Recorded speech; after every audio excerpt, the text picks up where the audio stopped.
Hello everyone, this is Manjeet Dham and I welcome you India largest learning platform of an academy. तो मैं फिर से हाजिर हूँ तुम्हारे सामने एक नए कंसेप्ट को लेकर, जिसमें मैं पढ़ाने वाला हूँ आज ऑक्साइड। ये ऐसा कंसेप्ट है कि हमेशा तुमसे एग्जाम में पूछा जाता है कि कौन सी ऑक्साइड एसिडिक होती है, कौन सी बेसिक होती है और कौन सी एम्फोटेरिक होती है और कौन सी न्यूट्रल होती है। तो जितनी भी सेंट्रल यूनिवर्सिटी का एग्जाम हुआ या IIT JAM हुआ या TFR हुआ, हर किसी एग्जाम में ऐसा क्वेश्चन पूछा गया है। इनफैक्ट CSR नेट में भी एक बार या दो बार तीन बार मतलब ये क्वेश्चन रिपीट हो चुका है कि कभी तुमसे एसिडिक नेचर पूछ लेता है, कभी बेसिक नेचर, या तुम्हें चार ऑक्साइड दे देगा और पूछ लेगा कि सबसे ज्यादा एसिडिक कौन है।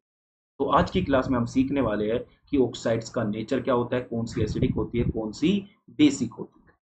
तो सिंपल सी बात है, अगर मैं पूरी ऑक्साइड की बात करूं तो तुम्हारी ऑक्साइड का नेचर कैसा हो सकता है। चलिए, जिसने फटाफट वीडियो को लाइक नहीं किया वो वीडियो को लाइक कर दे और चैनल को सब्सक्राइब कर दे, अगर तुम्हें डेली बेसिस पे ऐसे ही 10 मिनट में अपना एक कंसेप्ट क्लियर करना है। तो ऑक्साइड की बात करें तो ऑक्साइड तुम्हारी कैसी हो सकती है, एसिडिक नेचर की हो सकती है। ऑक्साइड की बात करें तो तुम्हारी कैसी हो सकती है, बेसिक नेचर की ऑक्साइड हो सकती है।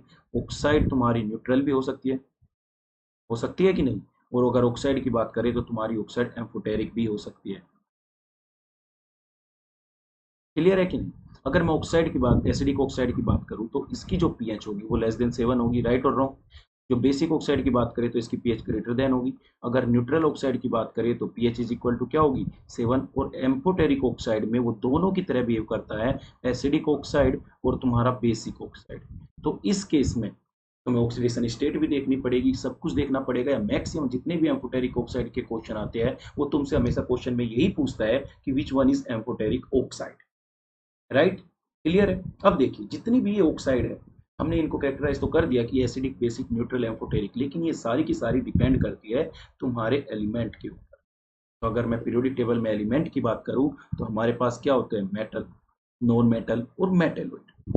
तो अगर मैं मेटल की बात करूं कि जितने भी तुम्हारे मेटल होते हैं वो तुम्हारे बेसिक ऑक्साइड बनाते हैं। अब तुम्हें कैसे पता लगा कि भाई वो बेसिक ऑक्साइड है। सिंपल सा मैं एक एग्जांपल ले लेता हूँ कि सपोज करो तुमने क्या ले लिया, मैग्नीशियम ऑक्साइड ले लिया। अगर तुम इसको पानी में डाल दोगे, पानी में डालते ही ये क्या बन जाएगा, मैग्नीशियम OH का होल ट्वाइस।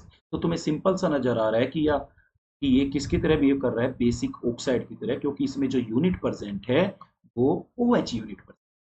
राइट और रॉन्ग। चलिए दूसरा एग्जांपल देख लेते हैं कि जैसे कैल्शियम ऑक्साइड लिया और मैंने पानी डाल दिया, पानी डालते ही ये क्या बन जाएगा, CaOH2 का होल ट्वाइस। तो ये भी क्या हो गया तुम्हारा, बेसिक ऑक्साइड। पॉइंट क्लियर है कि जैसे मैं तुम्हें Fe2O3 ले लेता हूँ और पानी डाल देता हूँ तो तुम्हारा क्या बन जाता है, FeOH का होल थ्राइस बन जाता है। तो ये भी किसकी तरह बिहेव कर लेता है, बेसिक नेचर की तरह, क्योंकि इसके पास भी OH यूनिट है। ऐसे मैं तुम्हें हजारों एग्जांपल दे सकता हूँ और एक्सप्लेन कर सकता हूँ कि क्यों मेटल तुम्हारे किसकी तरह बिहेव करते हैं, बेसिक ऑक्साइड की तरह। पॉइंट ये है कि बस तुम्हें कंसेप्ट समझ में आना चाहिए कि जो भी मेटल होता है या मेटल की जो भी ऑक्साइड होता है उसे हम पानी में डालते हैं तो किसकी तरह बिहेव करने लगती है, बेसिक ऑक्साइड की तरह। लेकिन क्या सारे मेटल की ऑक्साइड बेसिक नेचर की तरह बिहेव करती है, नहीं। ये डिपेंड करता है उसकी ऑक्सीडेशन स्टेट के ऊपर। ये डिपेंड करता है उसकी ऑक्सीडेशन स्टेट के ऊपर। अगर मेटल की ऑक्साइड +1, +2 और +3 में है तो वो सारी की सारी किसकी तरह बिहेव करेगी, बेसिक ऑक्साइड की तरह, एक्सेप्ट वन, क्रोमियम 3। जो तुम्हारा क्रोमियम +3 होगा ये एसिडिक की, वो बेसिक की तरह ना बिहेव करके किसकी तरह बिहेव करता है, एम्फोटेरिक ऑक्साइड की तरह करता है। तो एक स्टार मार्क इसे कर लीजिए। अगर हम मेटल की बात करें +4 ऑक्सीडेशन स्टेट में, तो +4 ऑक्सीडेशन स्टेट में वो किसकी तरह बिहेव करता है, एम्फोटेरिक की तरह बिहेव करता है। एम्फोटेरिक ऑक्साइड की तरह मतलब एसिडिक और बेसिक दोनों की तरह वो बिहेव करता है। हम वो डिपेंड करता है कि हम उसे किस में डालते हैं, राइट और रॉन्ग। अब बात करते हैं कि अगर हम और ऑक्सीडेशन स्टेट बढ़ा दे, +5, +6 या +7 कर देते हैं, तो इस केस में जो तुम्हारे मेटल होते हैं बेसिक ऑक्साइड की तरह बिहेव ना करके किसकी तरह बिहेव करते हैं, एसिडिक ऑक्साइड की तरह। लेकिन इसमें भी एक एक्सेप्शन आ जाता है, वेनेडियम की जो +5 में होता है वो तुम्हारा किसकी तरह बिहेव करता है, एम्फोटेरिक ऑक्साइड की तरह। टेंशन मत लो, एम्फोटेरिक ऑक्साइड के लिए एक शॉर्ट ट्रिक बता दूंगा, निमोनिक्स बता दूंगा, जिसे तुम्हें बस याद रखना है। तुम्हें हर एक ऑक्साइड का पता लग जाएगा कि वो एम्फोटेरिक है कि नहीं है। क्लियर है पॉइंट। मेटल का क्लियर है कि मेटल में कौन ऑक्सीडेशन स्टेट में कौन बेसिक की तरह बिहेव करेगा, कौन एम्फोटेरिक और कौन ही एसिडिक की तरह। तो जितनी भी ये हायर ऑक्सीडेशन स्टेट है, तुम्हें पता है कि पूरी पीरियोडिक टेबल में डी ब्लॉक एलिमेंट ही तुम्हारे किसकी तरह बिहेव करते हैं, हायर ऑक्सीडेशन स्टेट में। करते हैं कि नहीं करते, बोलो यस और नो। तो वही तुम्हारे क्या हो जाते हैं, एसिडिक ऑक्साइड हो जाते हैं। तो ये बात थी मेटल की।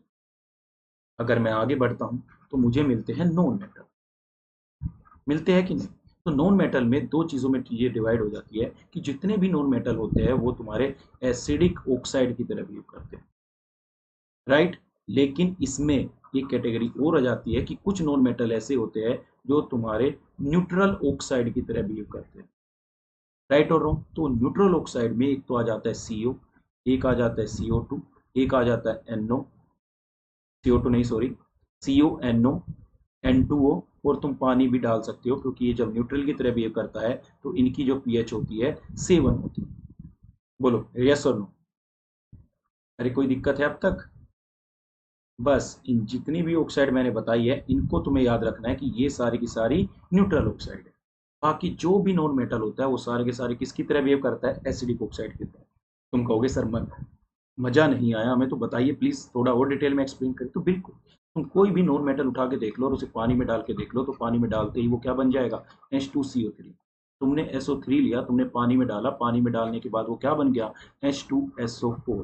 तुमने कोई भी ऑक्साइड ले लो, P4O10 ले लो, तो जब तुम इसे पानी में डालोगे फॉस्फोरस की ऑक्साइड को, तो ये भी किसकी तरह बिहेव करने लगेगा, H3PO4। तो ये सारे के सारे किसकी तरह बिहेव करने लगते हैं, एसिडिक ऑक्साइड की तरह बिहेव करने लगते हैं। चाहे तुम उसमें क्लोरीन का ले लो, Cl2O3 ले लो, या Cl2O7 ले लो, तुम्हारे ऊपर डिपेंड है कि अब तुम कुछ भी ले लो। तो वो सारे के सारे नॉन मेटल किसकी तरह बिहेव करेंगे, एसिडिक ऑक्साइड की तरह। बोलो यस और नो। पॉइंट क्लियर है कि नहीं है, नॉन मेटल में भी तुम्हें पता लग गया। अब बात करते हैं मेटलोइड की। देखो, मेटलोइड में जितने भी ऑक्साइड्स होते हैं वो एसिडिक ऑक्साइड की तरह बिहेव करते हैं, लेकिन इनमें भी कुछ ऐसे होते हैं Sb और Sb कि ये +3 में तुम्हारे एम्फोटेरिक ऑक्साइड की तरह बिहेव करते हैं, एम्फोटेरिक ऑक्साइड की तरह बिहेव करते हैं। अगर सिंपल सा अगर मैं तुम्हारे सामने एग्जांपल लिख दूं AS2O3 और AS2O5 और तुमसे पूछने लगूं कि ये दोनों कौन सा एसिडिक है कौन सा एम्फोटेरिक है, तो तुम सिंपल बता दोगे कि ये +3 ऑक्सीडेशन स्टेट में है तो ये एम्फोटेरिक ऑक्साइड की तरह बिहेव करेगा, और जो तुम्हारा AS2O5 है वो तुम्हारा एसिडिक ऑक्साइड की तरह बिहेव करेगा। सेम तुम Sb2O3 में कर सकते हो, Sb2O5 में कर सकते हो, राइट और रॉन्ग। लेकिन अब क्वेश्चन ये आता है कि सर आपने तो सारी चीज़ें कंफ्यूजन में कर दी, हमें तो इतनी चीज़ें याद रखनी पड़ेगी।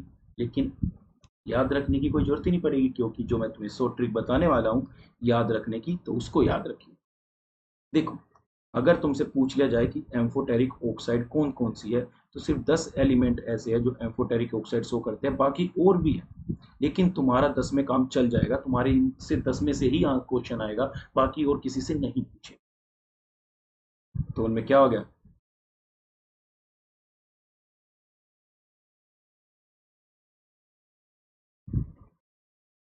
यहाँ दिख नहीं रहा होगा तुम्हें, सॉरी सॉरी, यहाँ दिख नहीं रहा होगा क्योंकि मेरा फेस दिख रहा होगा,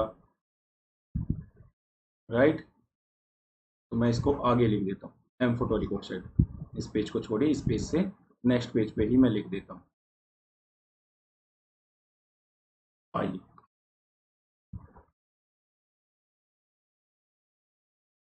एम्फोटेरिक ऑक्साइड।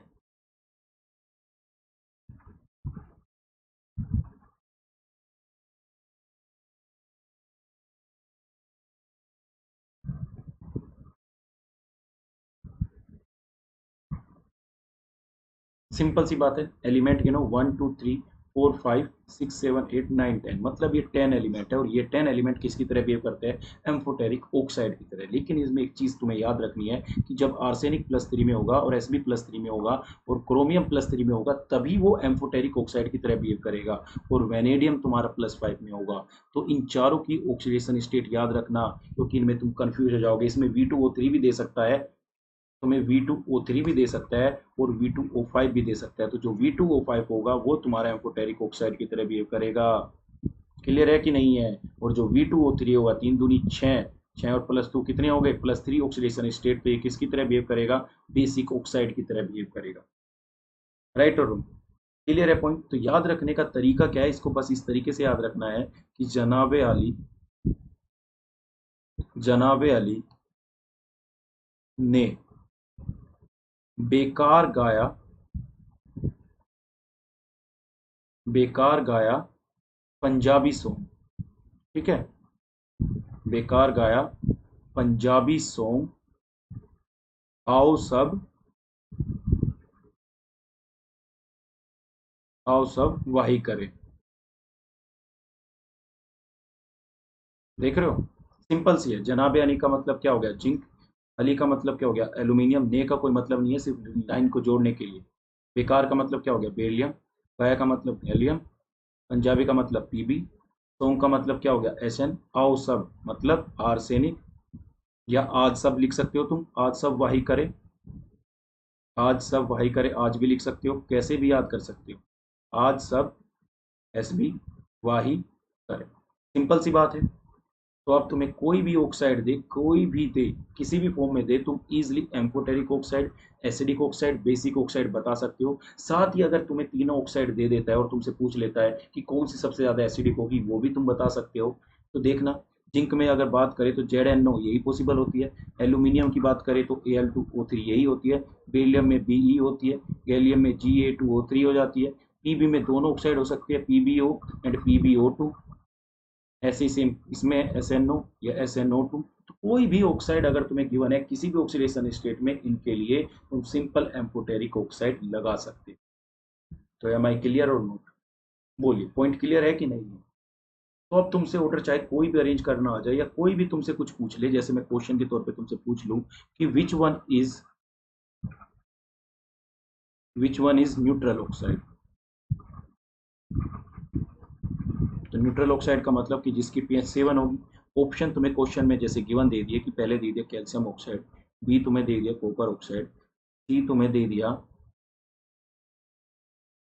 कि ZnO, और डी तुम्हें दे दिया N2। तो बताइए, जैसे ही न्यूट्रल ऑक्साइड दिख जाए तो तुम्हें याद रखनी है कि न्यूट्रल ऑक्साइड CO होता है, NO होता है और N2O होता है। तो यही तीनों की तीनों न्यूट्रल ऑक्साइड होती है। इसको तो तुम याद भी रख सकते हो लाफिंग गैस से। राइट और नो, राइट। क्वेश्चन नंबर 2, अगर तुमसे ऑर्डर पूछ लेता है, सपोज करो तुम्हें CO2 दे दिया और कैल्शियम ऑक्साइड दे दिया, या फिर तुम्हें पानी दे दिया, ये तीनों दे दिया, और तुमसे पूछने लगा कि एसिडिक नेचर बताओ किसका होगा।